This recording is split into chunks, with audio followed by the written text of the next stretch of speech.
Bonjour à tous, bienvenue à l'ONU. Voilà, s'il y en a qui veulent le record, c'est maintenant parce que dès que moi sur mon ordinateur il est 17h35, si j'entends une seule fois le truc record là, je kick du canal. Mis à part pour les gens qui join.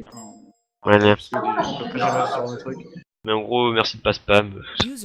Ok. Du coup, aujourd'hui nous sommes le Nous sommes samedi 1er réunis ce jour. octobre. Du coup, ça fait déjà un mois que les cours ont repris et oui.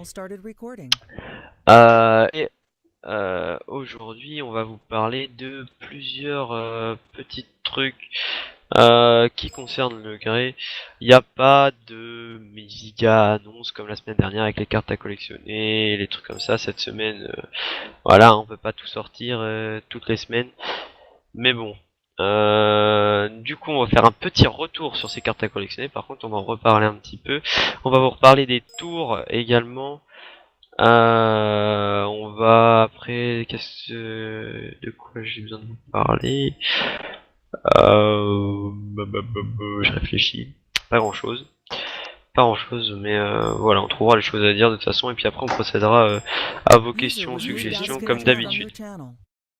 Alors, du coup, commençons tout de suite. Donc on va vous parler vite fait de ces cartes à collectionner, hein, qui sont sorties la semaine dernière, si je me souviens bien. Du coup, les cartes à collectionner de la saison, la collection 2. Donc pour ceux qui sont toujours courants, au spawn sur votre droite, dès que vous êtes là, il y a le Punisher, le donneur de cartes.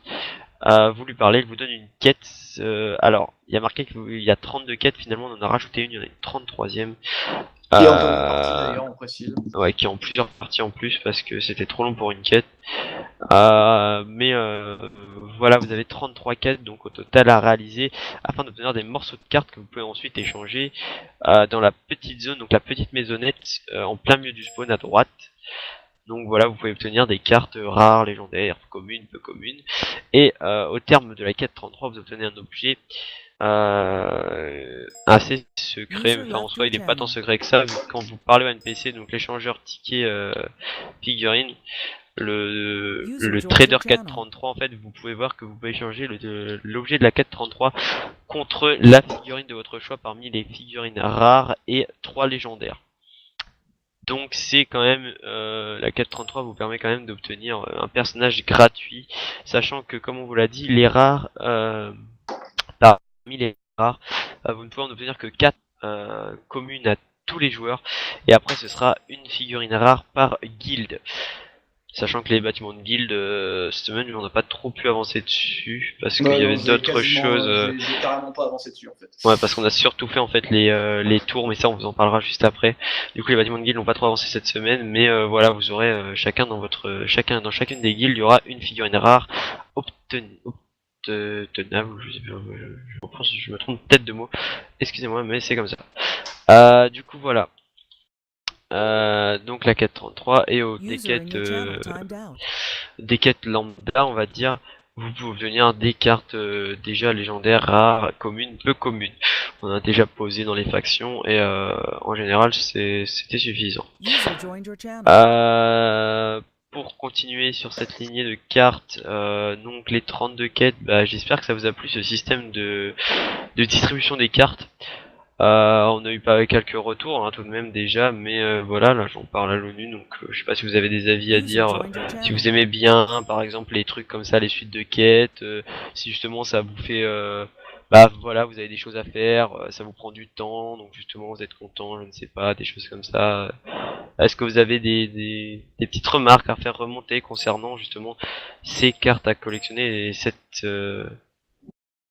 deuxième collection surtout? Ça sert à quoi les cartes? Alors les cartes ça sert principalement à décorer, mais à partir des cartes rares et légendaires, elles obtiennent des effets de trade en fait. Vous pouvez acheter des objets sur les figurines en échange de pièces du trade, donc pièces du trade qui sont obtenables dans les tours principalement, ou par une quête à je ne sais plus quel donjon, je crois que c'est Uplink. Et vous pouvez également en acheter si vous avez un grade. Voilà. Coup. On peut pas poser les cartes. Alors faut demander à un SM pour poser les cartes en fait. C'est normal que vous ne puissiez pas les poser normalement.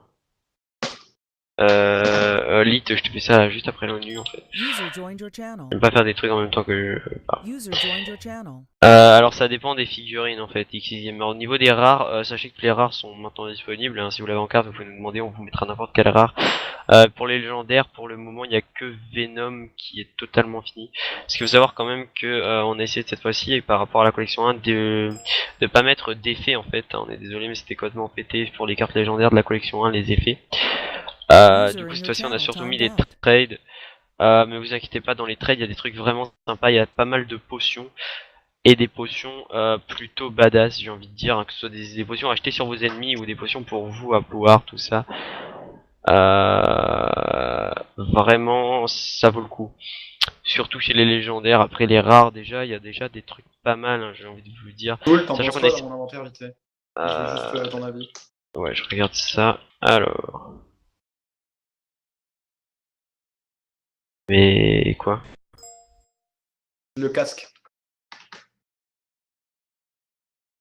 Ouais, si tu veux, mais c'est un casque de merde, quoi. Non, non, mais il va y avoir un enchantement dessus. Ouais, non, mais plutôt un casque d'un vrai truc fort, genre, je sais pas moi, démo ou quoi. T'inquiète, je gère. Du coup, je disais... oui, les rares. Alors pour les cartes en général, à partir de rares du coup, parce que c'est elles qui ont des effets, les autres n'ont pas d'effet. Rares légendaires, vous avez des items qui sont normalement en lien avec le personnage. Je m'explique, c'est-à-dire que Black Panther par exemple, c'est une panthère, donc on lui a mis un item, c'est des griffes. On lui a mis également un pantalon parce que ça court vite, un speed leggings pardon. Captain America il a un bouclier et un plastron. Loki il a un sceptre et du mana. Poison Ivy, elle a de la poudre lunaire incroyable et une jupe de Poison Ivy. Ant-Man, il a une combinaison et un casque de Ant-Man. Deadshot, il a une MP5 renommée des chargeurs de MP5. Deathstroke, il a un katana et un monocle. Gambit, il a une matraque télescopique et un autre objet que je ne dirai pas parce que c'est secret. La veste Ghost Rider, il a la veste du Ghost Rider, a une potion du Ghost Rider, je dirais pas les effets, c'est à vous de le découvrir. Et Hulk, il a deux potions, la potion de Hulk et l'onde de choc de Hulk. Bon, onde de choc de Hulk, vous vous dites que c'est une potion qui est à balancer sur vos ennemis, hein. Voilà, et Deadpool. Alors là, si vous voulez, on passe aux figurines légendaires. Donc pour le moment, de ce qui a été fait, alors le Joker, pour le moment, on n'a pas encore fait d'item parce que c'est assez compliqué de trouver des objets en rapport quand même avec le personnage. Venom, vous avez le sérum de Venom, donc ça c'est une option positive pour apprendre pour vous. Vous avez le poison de Venom, acheté sur vos ennemis. Vous avez le casque de Venom également, et le croc de Venom. Le croc de Venom étant un objet, et le casque de Venom également. Pour Wolverine, vous avez pour le moment juste les griffes de Wolverine, hein, évidemment. Il y aura une potion de régène plus tard, n'en faites pas. Il y aura une potion aussi, mais elle n'a pas encore été faite. Iron Man, on n'a pas encore fait. Deadpool, il y a le katana droit de Deadpool, le katana gauche de Deadpool, le Desert Eagle de Deadpool et des chargeurs de Desert Eagle pour le moment. Normalement, il y a encore au moins un trait qui va se rajouter, mais ça n'a pas encore été fait. Et pour le moment, sur Daredevil, on a le bâton de Daredevil, évidemment, le sérum de l'aveugle. Qui a des effets positifs et quelques effets négatifs. C'est la seule potion, je crois, qui a une contrepartie, ou presque. Enfin, qui a vraiment une contrepartie qui peut être gênante, mais en soi, normalement, elle est assez puissante. Et vous avez ensuite le casque de Daredevil pour le moment. Voilà. Pour la quête 14, il y a marqué acheter 3 têtes de viseur. Alors, en fait, il faut pas les acheter, il faut les farmer. C'est des têtes de viseur que vous obtenez dans le Nether en tuant des viseurs, en fait, des viseurs squelettes. Ça vous doute ces têtes de temps en temps, et donc c'est comme ça. Mais je crois qu'il y a des joueurs qui font du commerce de têtes de viseur, donc après, faut demander aux joueurs si tu souhaites l'acheter. Voilà, donc ça c'est pour. Non, désolé. C'est pour ce qui a été fait pour l'instant au niveau des trades, donc c'est pour ça que je vous dis les légendaires sont pas totalement finis. Ouais, si tu veux, mais enfin pour moi c'est pas hyper puissant. Regarde la durabilité que ça a de base, c'est un peu de la merde. Bah 166. Bah c'est rien. Bah sachant que j'ai mis quand même un unbreaking dessus, je sais pas ce que t'en penses, mais ça va quand même prendre pas mal de temps en descendre. Ouais, mais l'unbreaking ça dépasse pas 3 donc. Ça dépend. Ça dépend de l'objet. Ouais, mais bon, bah je sais pas, faudra faire des tests. Mais pourquoi pas sinon. Du coup, voilà. Donc ça c'est pour les cartes pour le moment. Sinon toutes les autres cartes un peu communes et communes, bien évidemment, celles-ci sont déjà disponibles étant donné qu'il n'y a pas de trade, donc pour nous c'est beaucoup plus simple. Voilà, donc au niveau des quêtes pour obtenir les cartes, donc la plupart, j'ai envie de dire les 16 premières sont assez simples à réaliser. Cependant, dès qu'on arrive à la quête, donc alors oui, la quête avec les viseurs, on a compris que ça vous faisait chier, mais bon, hein, il faut bien quelques quêtes où c'est assez compliqué, où ça vous prend plus de temps. On a ensuite les quêtes qui vont intervenir les tours. C'est-à-dire que les tours, donc Crédit, je vais te laisser en parler. Hein, les tours, c'est surtout toi. J'ai pas Tu vas entendu. parler un peu des. Ah Tu oui, parles des pardon, tours. d'accord. Voilà. Du coup, Crédit va vous parler un petit peu des tours. User Donc c'est left your channel. un projet qui avait été annoncé il y a longtemps et puis que du coup on a mis en place en même temps que les figurines parce que ça nous a aidé User joined your à la channel. mise en place de ces quêtes et des figurines. Donc Crédit, la parole est à toi. C'est parti. Donc, du coup, la semaine dernière, pendant l'ONU, on a annoncé l'ouverture, si je dis pas de conneries, de 2 tours. Tours étant relativement hautes, alors elles sont visibles normalement. Elles sont visibles normalement de loin, enfin pour ceux qui ont une grandeur distance normale entre guillemets. Je m'explique, la tour fait quand même 250 blocs de haut. Elle est large de 30 à 50 blocs, si je dis pas de conneries. D'accord. Elle contient 1, 2, 3, 4, 4 épreuves au total. Enfin, 4 sous-épreuves et une grosse épreuve. Qui sont en fait de base un mini-jump au début, un labyrinthe, des vagues de monstres à tuer et au final le boss, enfin les mini-boss puis le boss. J'avais remarqué justement dans la semaine qui vient de passer que ces tours qu'on avait ouvertes n'étaient pas si en fait, je dirais pas si utilisées que ça en fait. Donc du coup aujourd'hui pour ceux qui justement ont des couronnes etc. Je pense que vous avez remarqué que j'ai entre guillemets un peu forcé le jeu en vous faisant aller là-bas. Vous avez remarqué d'ailleurs qu'il y a des trucs qui sont plutôt intéressants dans les tours en question. Du coup, depuis ce début de semaine, je me suis efforcé justement d'ouvrir la suite des tours. Donc là, ça y est, les 5 sont sortis. User disconnected from your channel. Vous avez du coup une seule possibilité de faire la quête 33 qui vous donne quand même un truc plutôt intéressant. Justement, comme Soul en a parlé tout à l'heure, il y a un trader au spawn qui vous permet de choisir parmi, je crois, toutes les figurines rares et 2 légendaires, qui est quand même pas négligeable entre guillemets. Alors oui, on n'a pas mis les plus pétés, les plus jolis au niveau des figurines, mais faut savoir quand même il faut essayer de faire la part des choses et on pouvait pas se permettre de tout mettre non plus. Il y a quoi à gagner là-bas? Alors, Art Killer, pour l'explication, ce qui a gagné dans les tours, c'est tout simple. En fait, on a mis pour les boss de tour, même si maintenant ils sont quand même relativement pétés, etc. Et que pour certains, ils ont perdu beaucoup de stuff. Après, il faut réussir à se débrouiller comme on peut. Vous avez la possibilité de gagner une bonne quarantaine d'écus de fer, déjà. User joined your channel. Vous avez la possibilité aussi de gagner des canettes, celles que vous utilisez généralement en PvP. Gamer, perso, j'ai fini un boss tout à l'heure et j'ai gagné 40 écus, donc perso.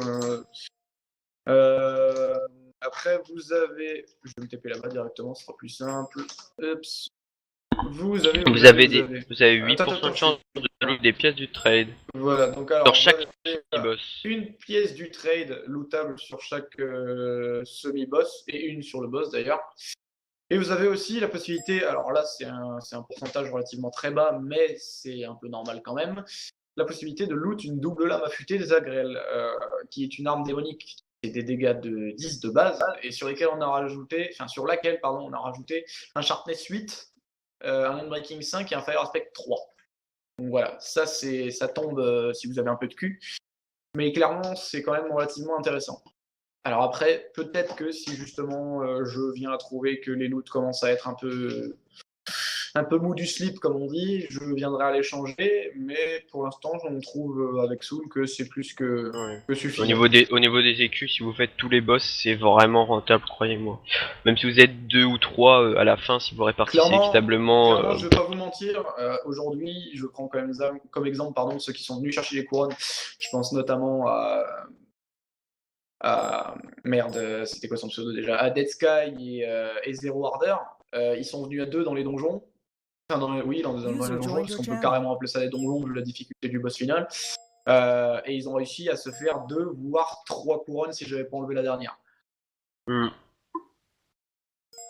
Faut bien vous dire, c'est que c'est un petit peu comme des donjons, mais à la différence près que en fait vous avez pas là-dedans quand nous on appelle ce qu'on appelle semi-boss. Enfin pour nous c'est presque des boss en fait. C'est déjà plus puissant que les boss de certains donjons. Bah, les Donc derniers là, font très très mal en soi. ouais, dans calme-toi Nest, hein. T'as qu'à faire ton trade, c'est bon. T'as pas besoin de moi. En fait, ces donjons ont la particularité, ce qu'on n'a pas voulu faire dedans, c'est mettre plein de petits mobs qui servent à rien. Il y a un étage où il y a ça, mais il y a que ça, vous le User passez une joined fois et your puis c'est channel. fini. Et après, en fait, le truc, c'est que vous pouvez revenir autant de fois que vous voulez, farmer des boss, en fait, directement. Parce que les boss ont à peine 5 minutes de temps de respawn. Donc en soi, vous pouvez les farmer à la chaîne, c'est pas dérangeant. Sachant que tout de même, à chaque fois, il vous faut battre le boss d'avant pour monter à l'étage d'au-dessus.